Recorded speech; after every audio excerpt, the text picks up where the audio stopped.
Hi everybody, my name is Karen Fabian and I'm the founder of Bare Bones Yoga, and thanks so much for taking a minute to join me here on my YouTube channel.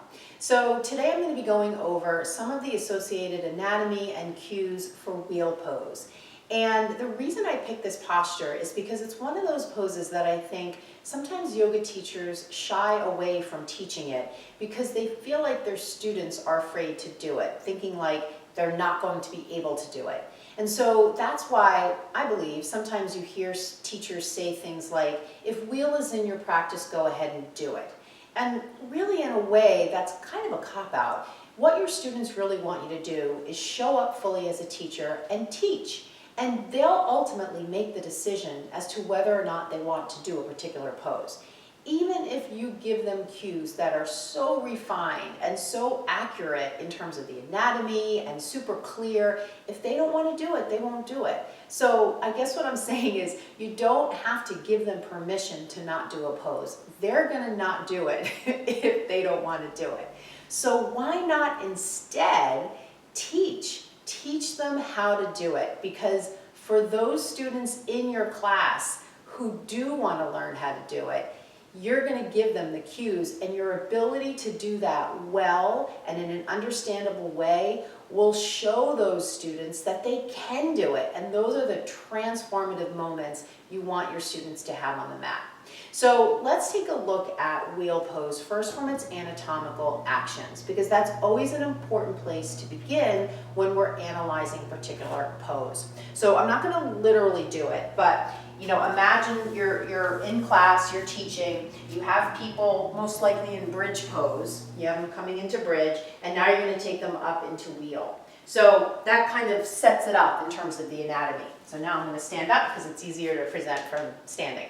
So when we're coming into wheel pose, we're doing two main things from an anatomical perspective. We're coming into spinal extension, and we're also coming into hip extension. And so the next thing, once we've identified, and the other thing I should say is we're coming into shoulder flexion. So shoulder flexion, spinal extension, and hip extension. So those are the primary anatomical actions. The other shout out I want to give is to the scapula themselves. The scapula are moving into a bit of upward rotation. So shoulder flexion, scapular upward rotation, spinal extension, hip extension. So now we've broken down the anatomical actions. So now we can look at what are the muscles that do those anatomical actions. In other words, what muscles are concentrically contracting to create those actions, because muscles act on joints, joints move limbs, and that's how we move in space.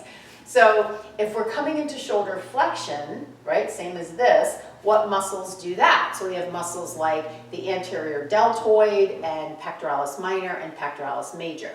When we look also at the next one, so we said scapular upward rotation, what muscle is responsible in part for that? Well, that's the serratus anterior. Connects your scapula to your rib cage. So as you come into this motion of wheel pose, the scapula upwardly rotate, in part because of the contribution of serratus anterior. When we look at the spinal extension aspect, the back bend, those are the spinal extensors. They run up and down the length of the spine. And then when we look at hip extension, we're looking at two posterior chain muscles, gluteus maximus and hamstrings. So those are the muscles that are involved in creating the back bend. So those muscles need to be strong in order to do that action. The converse, though, is that the muscles that do the opposite need to be flexible to allow those muscles to create the back bend. So the primary thing that needs to be flexible is the hip flexor complex, because if gluteus maximus and hamstrings are going to extend the hip flexor complex that's designed to take the hips in this direction needs to be able to lengthen so that you can actually stretch here to turn this on to create hip extension and the resulting back bend. So that gives you an idea of the anatomical actions and the anatomy.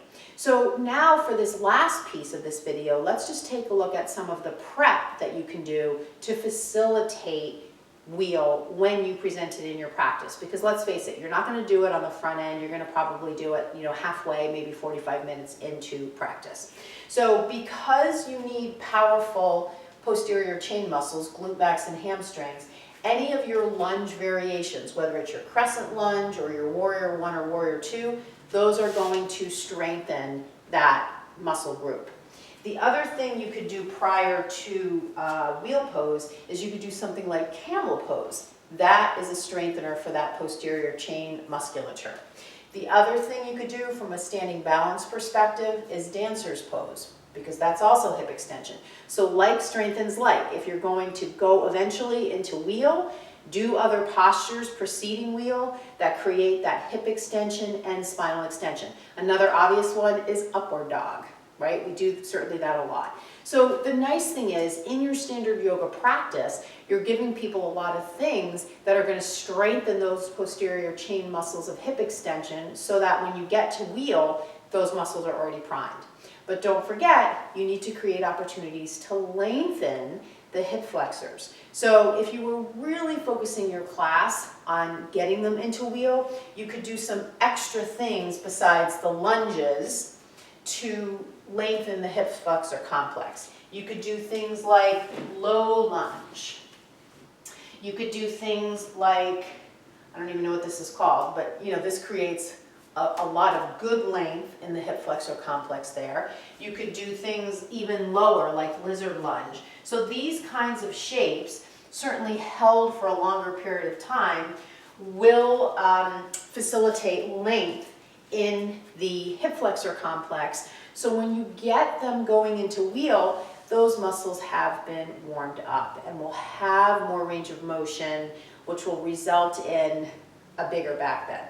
Now, one last thing I want to say. Gluteus maximus, while a hip extensor muscle, is also an external rotator. If people turn their feet out when they come into wheel, it tends to compress in the low back. So you're going to want them to keep their feet straight, and that's the reason why. So I don't want you to get hung up on this, putting the block between the thighs and that just being a thing we do for wheel. I want you to know the anatomical reason why you have the block there. Whether you put the block between the thighs or the block between the feet, the point is you're trying to counteract the action of glute max to externally rotate the hips and instead keep the hips neutral, keeping the feet neutral. That will avoid that compression through the low back and allow them to move up and back with less discomfort and more ease. So one thing I want to say, because I really kind of crammed in a lot of anatomy into this short video, is if you're watching it and you're feeling like, oh, these words are just kind of washing over my brain, but they're not sticking. This is the kind of stuff I wish I knew. I wish I could speak as clearly as Karen is around these muscles. I wish I had the confidence that she seems to be exuding when it comes to talking about this kind of stuff. And I'm not saying this to kind of, toot my own horn. I'm saying it to illustrate that being able to converse like this easily about anatomy doesn't come from self-study. It comes from investing that I did in programs where I specifically knew anatomy was the focus versus general global programs that teach a lot of different things about yoga but don't specifically teach anatomy. And so the thing that I want you to keep in mind is that my signature program, the Blueprint Learning Program, does just that. And the exciting thing is I'm going to be opening enrollment this weekend only, so you can find out more about it and then enroll. The way I'm doing this is via a free workshop I'm going to give on Saturday at 1 p.m. Eastern, so this coming Saturday. So today is Wednesday, February 24th, 2021. Saturday is the 27th, so February 27th, 2021, depending on when you're watching this, at 1 p.m. Eastern time. I'll include the link here on this video so you can sign up because it's a free workshop. When you show up live, I'm going to go over a whole bunch of things around cues. Cues like this, how to give effective cueing, frameworks for cueing, and then I'll tell you about my signature program and how you can enroll. So at the end of this video, click the link in the description for the workshop, sign up, and then I'll see you on Saturday at the workshop, and from there, you'll hear all about the Blueprint Learning Program. We'll get all your questions answered will solve the problem of, I don't know enough anatomy, I don't have confidence around cueing, I don't have confidence around sequencing, I don't have confidence around answering student questions. We'll just get all that resolved by having you enroll in my program, and then you're going to go out of that program graduating with powerful knowledge and confidence that you'll bring into your teaching. I'm so excited for you to start on this path. Don't wait, sign up for the workshop. See you then. Namaste.